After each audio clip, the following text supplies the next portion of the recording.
아직도 당하는 사람이 있을까? 나 같으면 절대 안 속지 생각을 하겠지만 막상 전화를 받으면 자기도 모르게 당한다고 하죠. 보이스피싱이 계속 진화하고 있습니다. 가족을 납치했다, 신체를 훼손하겠다 협박을 하고 대출이 급한 서민들을 상대로 피 같은 돈을 챙깁니다. 자, 피해를 막을 수 있는 방법 다시 한번 점검을 해봐야겠습니다. 건국대 경찰학과 이용혁 교수 자리해 주셨습니다. 안녕하세요. 네, 안녕하십니까. 조금 전에 저희가 그 집중 이 기사에서 살펴봤는데요. 네. 온 가족이 총동원돼서 보이스피싱 사기를 벌이다가 적발이 됐거든요. 네. 그러니까 통신요금을 할인해주겠다? 네. 이런 수법입니까? 그렇죠. 그러니까 가족 기업 형태로 발견된 국내 첫 사례가 아닌가 생각되는데 최근에 보이스피싱이 외국에 본부를 두고서 이른바 한 100명 정도로 그야말로 중소기업처럼 구성이 되어 있습니다. 네. 처음에 대출 사기 또는 인출하는 팀, 그다음에 그야말로 조직처럼 임무를 부여하는 것이죠. 그리고 경쟁도 유도하고. 다만 이제 이번 사례에는 중요한 간부급은 사돈이라든가 처남, 처제로 이렇게 임명을 한 것이 하나의 특징입니다. 그리고 중장기간에 걸쳐서 무려 이제 9년 동안 사기 행각을 벌였고 그 사기의 가액도 그렇게 크진 않고 1인당 약 60만 원에 해당되다 보니까 사실은 그렇게 커다란 돈도 아니고 네. 내가 꽃 배달에 대한 서비스 혜택도 볼 수가 있고 여행에 대한 혜택도 볼 수 있고 그런데 실제로 보면 이게 혜택이 전혀 아니었던 것이죠. 일반 개인이 할 때와 별 다름이 없습니다. 그러다 보니까 이 60만 원이 큰 돈이 아닌데 이걸 해제를 요구하게 되면은 신용 불량이 된다라고 해서 계속 돈을 편취하는 어떻게 본다면 보이스피싱이긴 하지만 전형적인 사기의 모습입니다.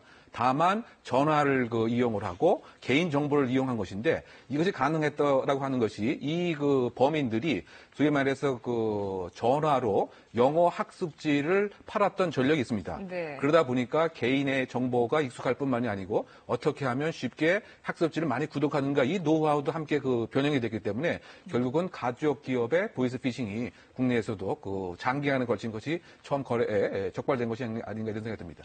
큰 피해 금액은 아니라고 했지만 피해자가 3만 명이 넘는다고 하니까 그만큼 수법이 진화하고 있다는 거겠죠.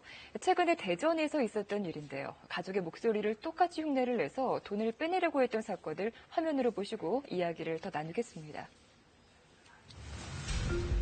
60대 여성 김모 씨가 현금 3천만 원을 찾으러 은행에 왔는데 불안한 모습이 역력해 보입니다.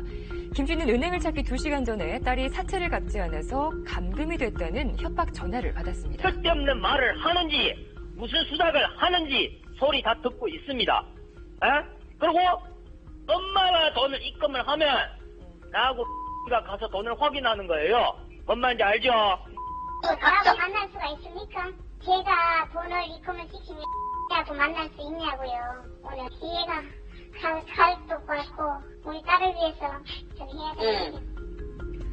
납치를 빙자한 수법 또 있었습니다. 역시 사채를 썼는데 갚지 않았다면서 장기를 패겠다는 겁니다.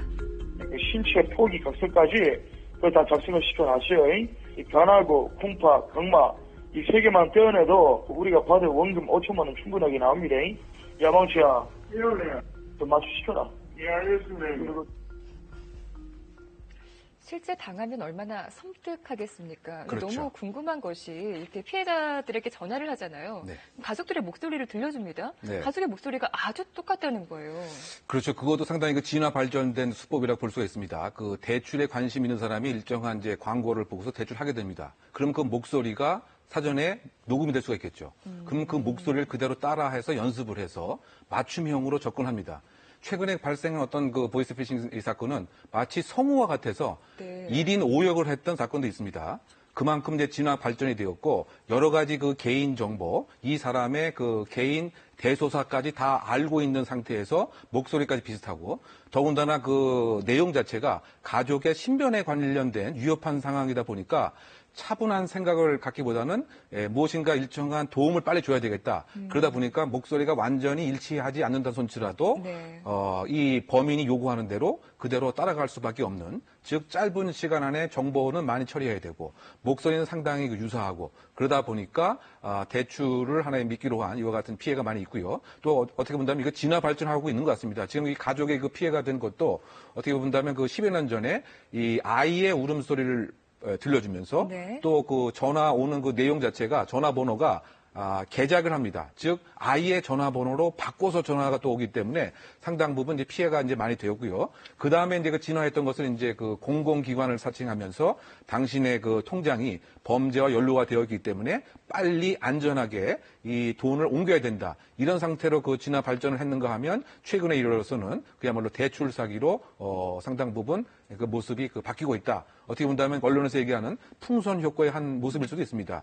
즉 특정적인 검찰이나 이런 사이트에 대해서 정부 당국이 많이 예방하다 보니까 조금 시사적인 것이 새로운 것으로 진화 발전하고 있고요. 특히 3월 달이나 이럴 경우에는 대학의 입학과 관련돼서 당신의 그 아들이 예를 들면 예비 입학생이 됐으니까 빨리 돈을 입금해야 그 후순위가 선순위로 될 수도 있다. 이렇게까지 시사적인 것에 맞추어서 진화 발전하다 보니까 나도 피해자가 정말 안 되리라고 평상시에 자신을 하지만 막상 전화를 받게 되면 꼼짝없이 보이스피싱의 피해자가 되고 한 이와 같은 실정인 것이죠. 네, 사기 유형을 좀 더 구체적으로 살펴보면 말씀하신 것처럼 예전에 목소리를 따라하고 이런 수법은 사기범들에게도 좀 한물 간 수법일 테고 요즘에는 조금 더 피해자들을 솔깃하게 할 수 있는 대출을 빙자한 사기 전화가 그렇게 또 유행처럼 번지고 있다 그러거든요. 예, 그렇습니다. 요즘에 이제 급전이 필요한 서민들이 상당히 많이 있고 이미 고금리로 대출을 받았었는데 혹시 저금리로 바꿔줄 수도 있다라고 하는 이런 전화를 듣게 되면 상당 부분 혹할 수밖에 없는 이와 같은 상황이죠. 네, 수법이 어떻습니까? 대표적으로 이제 이렇습니다. 두 가지 유형이 있는 것이죠. 지금 신용 등급이 낮기 때문에 소위 말해서 보증금이 필요하다. 또는 예치금이 필요하다. 그런데 대출을 하고 나서 3개월 동안 꼬박꼬박 갚게 되면 이 예치금은 그대로 반환될 수 있다. 그러다 보니까 예치금을 입금합니다. 그런데 예치금은 바꾸서 이 보이스피싱 사기단은 그대로 이제 사라지게 되는 네. 이와 같은 형태가 요즘에 가장 많이 빈발하는 하나의 수법이라고 할 수 있는 것이죠. 실제로 많이들 속고 당하시나요? 그렇죠. 지금 최근에 보면은 여러 가지 보이스피싱이 증가하고 있지만 가장 급증하고 있는 것이 대출 빙자형 사기입니다. 더군다나 이제 40대의 경우에 있어서 50대의 경우에 있어서 가장 많은 피해가 받고 있고요. 그러다 보니까 서민의 그야말로 모기의 간을 빼먹는 이와 같은 형태가 아닌가. 대출을 받을 만한 그와 같은 경제적인 어려운 상황을 네. 극복하고자 했는데 또다시 제2차, 제3차 사기의 피해자화가 되는 상당히 안타까운 상황이 아닌가 생각됩니다. 그만큼 대출받기 어려운 서민들이 많고 또 고금리에 시달리는 분들이 많이 계시고 좀 가진 분들은 좀 뺏겨도 기분 나쁘고 말겠지만 없는 분들이 이렇게 당하면 얼마나 큰 피해가 있겠습니까? 설마 혹시 하면서도 대출 급해서 지푸라기라도 잡는 심정으로 혹하는 분들 계실 텐데 명백한 사기라는 걸 어떻게 할 수 있을까요? 지금 들려드리는 내용 눈여겨보시고 피해를 입는 일이 없도록 다시 한번 당부를 드리겠습니다. 캐피탈, 대부업 등 고금리 대출을 낮은 금리로 바꿔드리는 정부 지원 자금. 안내를 원하시면 1번을 눌러주세요. 신청되었습니다. 네, 안녕하세요, 고객님. 저희는 해살론 안내센터입니다. 고객님 혹시 조금 전에 해살론 안내 전화 받으시고요. 1번 누르셔서 상담 신청하신 거 있으신가요? 맞아요. 근데 금액은 어디예요? 저희는 수탁 법인업체이기 때문에 1금융하고 해살론 같이 안내를 해드리고 있습니다. 그게 방문에 상담이 되는 거죠? 저희는 전화로 상담을 해드리는 콜센터이기 때문에 전화하시려면 고객님께서 직접 해살론 그냥 취급하는 은행을 찾아가셔야죠. 그러니까 어느 날 찾아갈지 말씀해 주실 거 아니에요? 그거는 저희 정보예요. 고객님께서 알아보시고 그러니까 찾아가셔야죠. 시스템도 치밀하게 구축을 해놨고 또 어떤 상황에 대한 정교한 매뉴얼까지 구축해 있어서 이거 진짜 같은데요. 그렇죠. 더군다나 이것이 ARS라고 하는 이런 목소리 나오다 보니까 피해자 입장에서 마치 공신력 있는 금융기관처럼 착각하게 되는 것이죠. 네. 또 이 이야기 자체도 마치 전문인 같이 하다 보니까 꼼짝없이 당할 수밖에 없는, 그리고 본인 자체가 신용 등급이 낮은 것을 이것을 해결하게 되면 그야말로 빨리 나의 부채가 줄어들 수 있을 것이라고 하는 이와 같은 마음이 있다 보니까 그대로 사기의 피해자가 되는, 그러니까 상당 부분 지금 보이스피싱의 모습 자체가 진화하고 발전하고, 또 저와 같이 텔레마케터를 처음에 뽑을 때도 우리가 아까 기업형 얘기를 했지만 상당 부분 전문적인 식견이 있는가를 테스트를 해서 이제 뽑습니다. 그리고 네. 역량이 부족한 팀원들은 서로 간에 이제 경쟁을 시켜서 그야말로 정교하고 전문인 같은 이와 같은 뉘앙스를 갖고 있는 사람만이 또 저와 같이 이제 보이스피싱 사기단 일을 할 수 있기 때문에 그야말로 창과 방패의 상황이 아닌가 이런 생각이 듭니다. 좀 사기를 치면서 저렇게 침착하고 냉정하게 할 수 있는지 그냥 놀라울 뿐입니다. 근데 요즘에는 워낙 이렇게 보이스피싱 범죄 사례가 많다 보니까 전화를 받았을 때 나름 침착하게 대응을 잘하시는 분들이 계시거든요. 직접 들어보시죠. 저희가 이 압수수색 중에 지금 수녀님 실명으로 계속된 통장투기가 발견됐거든요. 그리고 뭐가 발견됐다고요? 통장이요, 대포 통장이요. 거기 대포 통장인지 내 통장인지 어떻게 알아요? 언제쯤 방문 가능하시겠습니까?